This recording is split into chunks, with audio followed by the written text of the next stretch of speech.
Alright, so today I have everyone's favorite video, a blowing speaker video. Today I have two Kenwood car speakers courtesy of my old next door neighbor Josh, and I thank him again for donating speakers. It's really awesome to see other people helping me out like that. As well as that, at the back there we have a Canton Subwoofer, a little 6.5 inch. I've blown one of these up before and it put up so much smoke, so I'm looking forward to that. And I've also got the Velodyne 10-inch sub out of that other 10-inch sub I used to have. I got rid of the box when we moved house and I've got the woofer. I was going to build a box for it, but I figured I'm probably not actually going to do it. And whilst we're on the topic of blowing speakers, before this video gets started, I am releasing merchandise right here. You can see it up on the screen. I'm about to order some myself and rep it in the videos coming. But I've got a graphics designer to design this speaker. It's out of one of my previous videos, the Sony ones where the Sony woofers always explode. It looks awesome. So if you guys are interested in purchasing some merchandise, there are links in the video description to a UK and a US store. That way you can trial between the two stores to figure out which offers you the cheapest shipping option, because I know for me here in Australia, shipping from the US is far more expensive than the UK. With that being said, we're going to start with these Kenwood speakers. In previous videos, I have asked or told you guys that if you're blowing car speakers like this, you should remove the capacitors so they don't blow up. However, in today's video, we're in the new garage. We're in a huge space out here. So let's just full send it. I've got the CV2800 sitting over here, hooked up to my Huawei P20. We are ready to crank some serious power through this 2800 watts RMS. We're hooked up to a 15 amp circuit with 240 volts, which means I can draw 3600 watts out of the wall without getting any sort of voltage drop or anything. So we are seriously about to pound some of these speakers. Let's start with these Kenwood drivers here. All right, so we're going to start off with this Kenwood driver right here. We're using the double some decaf mix off my YouTube. I'll link it in the video description. And we're going to start with playing that through this driver.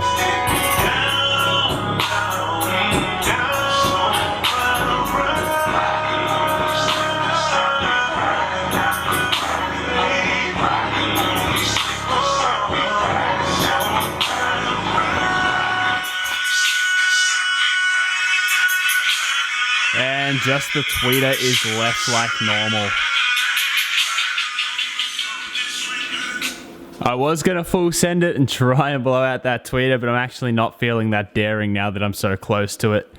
So let's blow the second one and we'll remove the dust cap of these other woofers so we can get a much bigger smoke show out of them, because I'm seriously inclined to get some pretty sick clickbait for this video. So let's move on. So we're going to use my moment out of the same decaf mix and full send on this driver right now.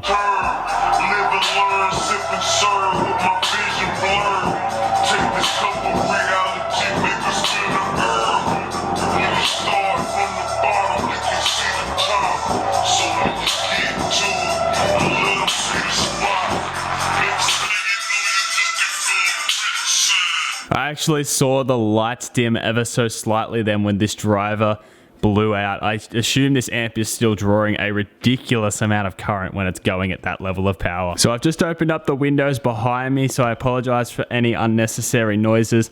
As well as that, I've also grabbed a fire blanket because I most likely could possibly need it for these drivers coming up. But nonetheless, let's hook up the Canton Driver and see how much smoke that produces. Again, we're going to remove the dust caps. That way, the coil has the biggest chance of outputting a ton of smoke. We're now going to use Dresser out of the same double some decaf mix. This song goes hard. And by the way, from memory, from the first one of these I blew up, these speakers output a ton of smoke. I've said that, but they also bottom out a ton. So I do have hearing protection on, like I always like to do when I'm blowing these speakers, because they do get very loud. But I'm just warning you now, there's probably going to be a lot of bottoming out.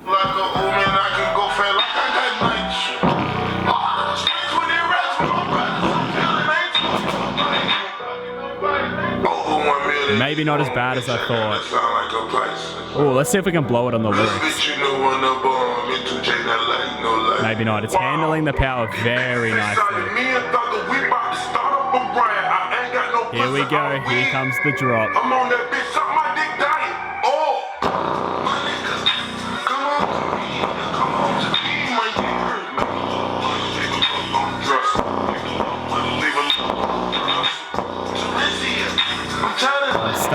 smell it.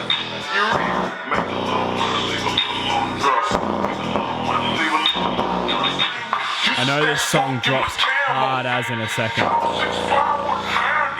Here it goes.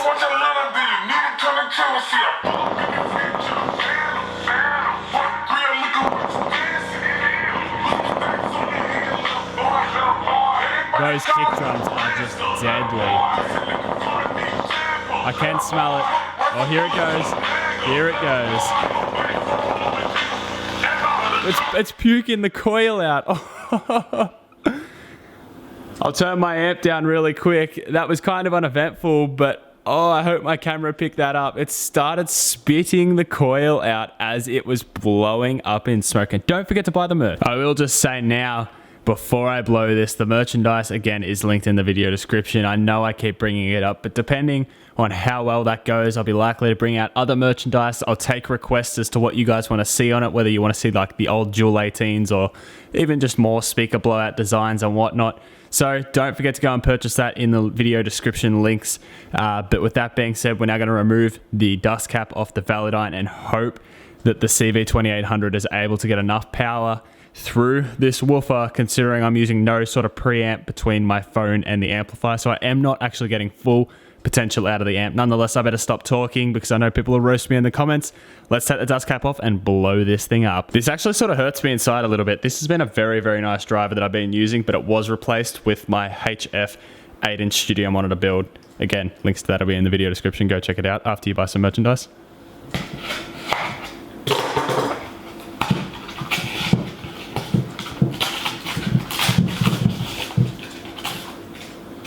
Decent sized voice coil too. All right, we're back to the double some decaf mix. We're going to be playing Taking Chances. This song plays really, really low, so let's hear how that goes.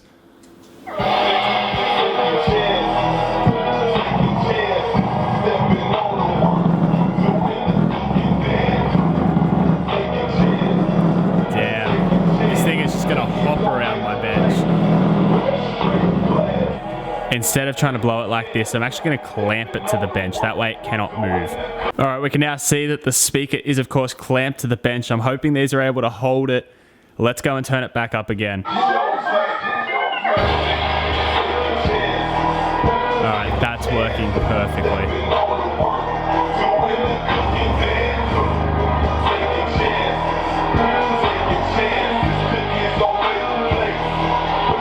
So you know, once I whip out the Ultragraph Pro and we're able to stick 27 more decibels worth of bass into this woofer, you know that this thing's about to blow up. So we're going to be able to distort the absolute crap out of the CV2800, send complete square waves to this woofer, probably, hopefully not damage my amplifier, and absolutely destroy this woofer now. So let's hit it. So just for reference too, I apologize that it's raining.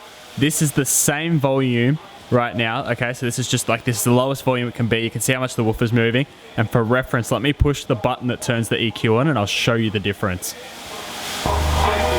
That's the difference. This is literally as low as the CV2800 can go. Like, I'm talking, this is one notch from off. So I apologize for the noise of the rain. I'll switch the mic around so it's facing towards the driver. Now we've got some power. Let's see what we can really do now. All right, so I'm gonna slowly crank it up now that I've got so much power.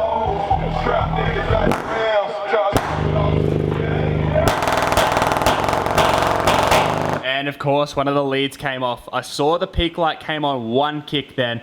I had at least twice the amount of power actually left in the CV2800. I wasn't pushing it anywhere near its full capability. So maybe I take back what I said. The Canton woofer was probably taking like 500-600 watts. Now that I can max the CV2800 out though, oof, if I can get these terminal leads to stay on, we're going to be talking pretty crazy power here. All right, round two.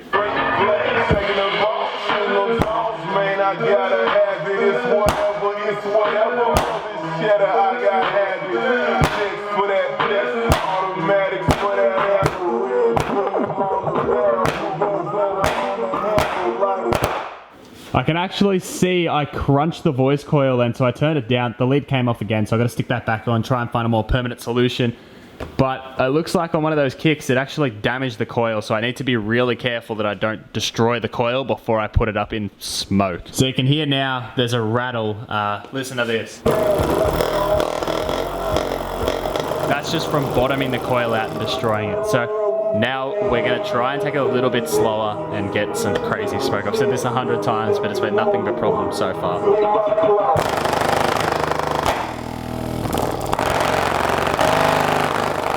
Are you kidding? That was really it. That is actually so disappointing. Speaker blowing is just one of those things where it's really unfortunate, but you'd never know the outcome of, well, what's going to happen until it has happened. So I thought this woofer would have made a really big smoke show, but it did literally nothing. I know the coil isn't blown by any means, so when I dissect all the speakers into a second, like I always do, I'll try and find a way to hook my amp back up to the coil and just blow the coil by itself, and then we'll get a crazy show out of it. I do also learn things from the comments section. Someone suggested that behind the poles of these three-way drivers, there's a screw behind the sticker. Of course, there actually is. All right, so here we are with the first driver. We'll remove the cone. Wow, very black coil. Let me zoom right up in on that. Nicely blown just there from that coil. Let's have a look at the other one. Very similar results from the second woofer here. So much so that all of the coil is still inside of the basket. It's just not on the cone. So nothing much I can do about it. Let's take a look at the Canton Drive. We already see a ton of coil poking out the top. And here we are with the Canton Driver. We have a very nicely blown out coil. Let's pull focus. Come on, camera. Very nicely blown out coil here. We can see there's a bunch of tinsel out the bottom and out the top here. The coil though is black and burnt. I see a bit of splitting on this side right here. Now we're going to pull apart the Velodyne and we'll see if we can actually get a little bit of action out of it. So here we are, moment of truth. Let's pull out the Velodyne woofer. Yep, just like I expected, the coil is in perfect condition. So I'm going to try and find the tinsel leads that connect to it and see if we can get some power going back through it. All right, so my lens doesn't go macro enough, but we can see this right here is the tinsel lead and the other one goes right through here. And we can see a very small split just there. That is indeed where it's pinched and cut the copper. So I should be able to just attach the tinsel leads after that and actually get some power to go back through this coil. Very solid coil though. I really rate the Velodyne stuff. I'm 99.9% sure I've now got it hooked up, and this is the part where my videos go from being a bit of fun and games to just plain stupid. Let's now put some signal through this coil, and now we'll see if we can get some smoke out of it. Okay, so I had no luck. I know these coils are coated in some sort of coating over the actual copper itself, so I'm gonna go get a quick little fire starter and just burn the tips of the tinsel where the wires are connected.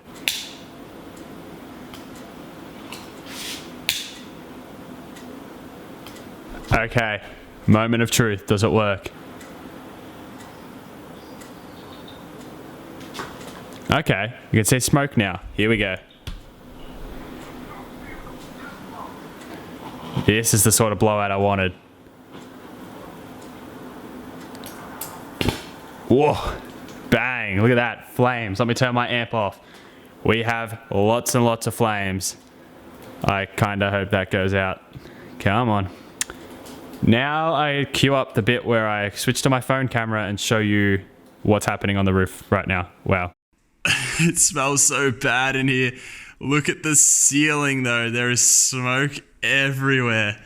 Man, oh man, that Velodyne coil did have some fair power in it. And look how black that thing is. With that being said though, guys, this area needs to be ventilated. The camera actually doesn't pick it up too much. My microphone is going flat now. Look at that red light. So perfect timing to wrap the video up. With that being said, if you guys have enjoyed this video, make sure you chuck a like on it. Buy my merchandise down in the video description because please, it just helps me out a lot. With that being said, I'll catch you in the next video. I hope you enjoyed this one. Don't forget to subscribe, buy my merch, and I'll catch you later.